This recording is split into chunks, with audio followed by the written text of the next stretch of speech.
안녕하세요. 처음께 성도 여러분 반갑습니다. 눈곱 큐티 30분 시간입니다. 네, 오늘도 하나님의 말씀을 하루 쌓아가고 또 그 말씀으로 우리의 인생의 기초를 다듬는 그런 시간이 되었으면 좋겠습니다. 이 말씀을 통하여서 여러분의 하루가 정말 하나님의 안정과 평강 또한 하나님의 영광을 위해서 잘 사용되어지시는 그런 날이 되었으면 좋겠습니다. 네. 오늘 말씀은 누가복음 6장 1절부터 11절 말씀입니다.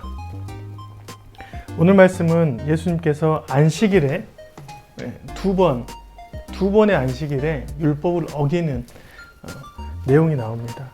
1절 말씀, 안식일에 예수께서 밀밭 사이로 지나갈새 제자들이 이삭을 잘라서 손으로 비비어 먹었다. 이 사건 하나하고, 두 번째 6절에 또 다른 안식일에 예수께서 회당에 들어가서 가르치실새 거기에 오른 손 마른 사람들이 있는지라.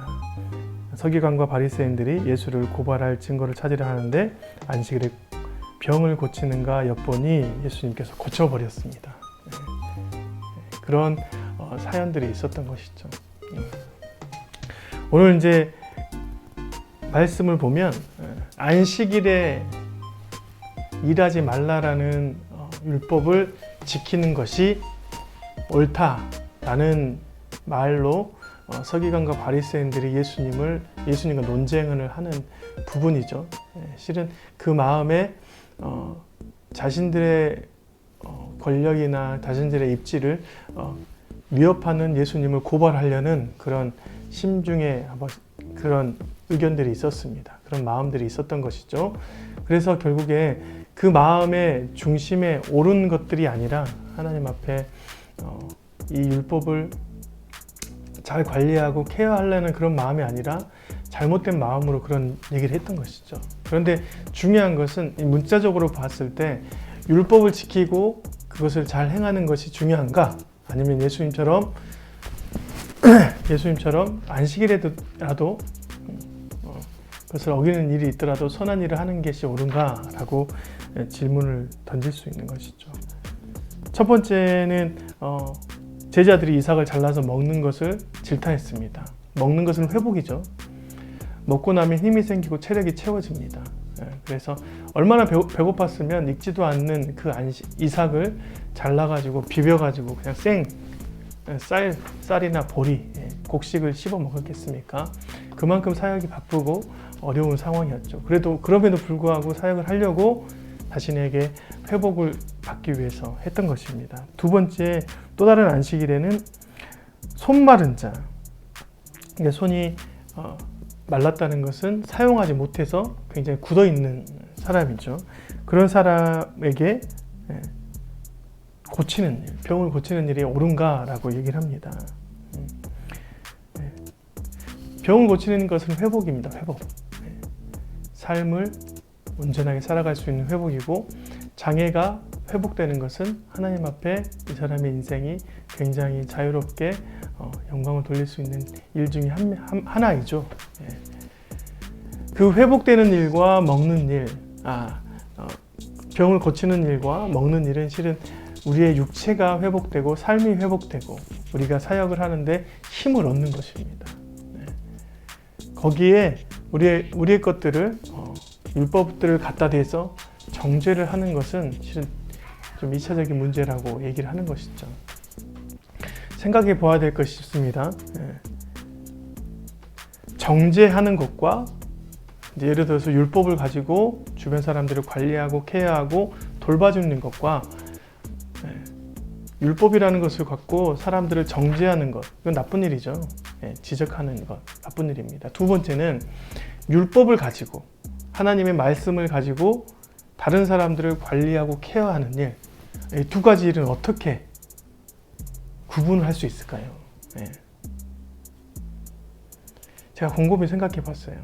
분명히 서기관과 바리새인들은 정죄하고 지적질하고 있습니다. 예수님은 율법을 가지고 그것을 가지고 있지만 그것을 기준 삼을 때 회복하는 일, 좋아지는 일, 삶으로 적응하고 행복해지는 일을 앞에 두고 율법을 기준 삼아서 해도 되고 안 해도 되고 이렇게 얘기를 했던 것이죠. 그래서 예수님께서 안식일의 주인이 바로 나이다. 또 율법을 진행하는 것도 나이다. 이제 그런 말씀을 해주시는데, 제가 생각해 보니까 정죄와 케어, 관리, 또한 돌봄, 이거의 차이는 실은 나하고 분리되면, 이 율법 자체, 기준 자체가 나하고 분리되면 그것은 정죄하고 지적입니다. 나는 거룩하고 나는 지켰어. 나는 그것을 하지 않을 거야. 하지만 너는 했어. 라고 하면서 나와 관계가 분리된 상태에서 율법을 그 사람에게 적용하면 실은 그것은 지적입니다. 정죄입니다. 나쁜 것입니다. 하지만 여러분, 율법을 가지고, 하나님의 사랑의 메시지를 가지고, 말씀을 가지고 나와 분리되지 않는 이웃, 나와 분리되지 않는 영혼을 품고 같이 살아간다면 그것은 관리이고 케어이고 그 사람의 돌봄이죠. 네. 나라는 인생과 말씀과 하나님의 교훈을 함께 갖고 있으면서 그 사람을 내 삶으로, 하나님의 말씀 안으로, 이 울타리 안으로 함께 들어온다면 그것은 관리입니다. 함께 살아가는 것이죠. 케어하는 것입니다. 돌보는 것이죠. 예. 목자가 양을 지키기 위해서 양을 멀리서 보면서 이렇게 분리해서 키우는 것은 실은 참된 목자 아니잖아요. 진짜 목자는 그 양과 함께, 그 짐승과 함께, 그 짐승의 아픔과 슬픔, 또 어려움을 함께 느끼면서 그걸 관리해 주는 것이 진짜 목자입니다. 하나님께서 우리에게 울타리를 주셨어요. 그 울타리가 율법이 될 수 있고 하나님 말씀이 될 수 있습니다. 하지만 그 울타리 밖에서 내가 이제 지켜보면서 나와 분리된 상태에서 남들을 그 울타리 안에 있는 상대방을 보면, 타인을 보면 실은 언제나 지적질을 할 수밖에 없습니다.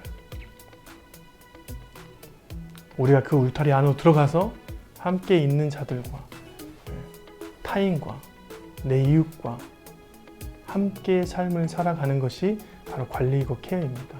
그러지 않고는 절대 우리 입 밖에서 하나님의 말씀으로 지적질을 하면 안 됩니다.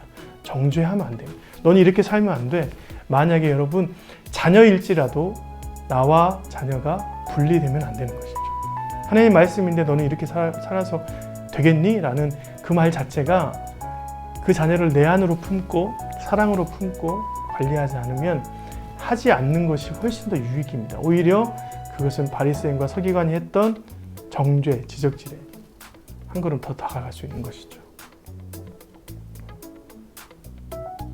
그래서 오늘 예수님께서 말씀하십니다. 예수께서 그들에게 이르시되 9절 말씀, 내가 너희에게 묻노니 안식일에 선을 행하는 것과 악을 행하는 것, 생명을 구하는 것과 죽이는 것, 어떤 것이 옳으냐? 옳고 그르는 것은 당연히 압니다. 선을 행하는 것, 사람을 살리는 것이 옳은 것입니다. 율법이 옳은 것이 아니라 그것이 옳은 것입니다. 어떨 때?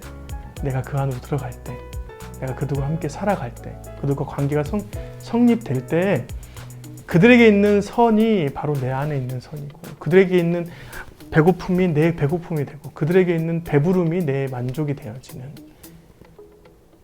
그들에게 있는 장애, 그들에게 있는 슬픔, 그 모든 것들이 내 안에 들어오면 그것이 바로 내 기준이 되는 것이죠.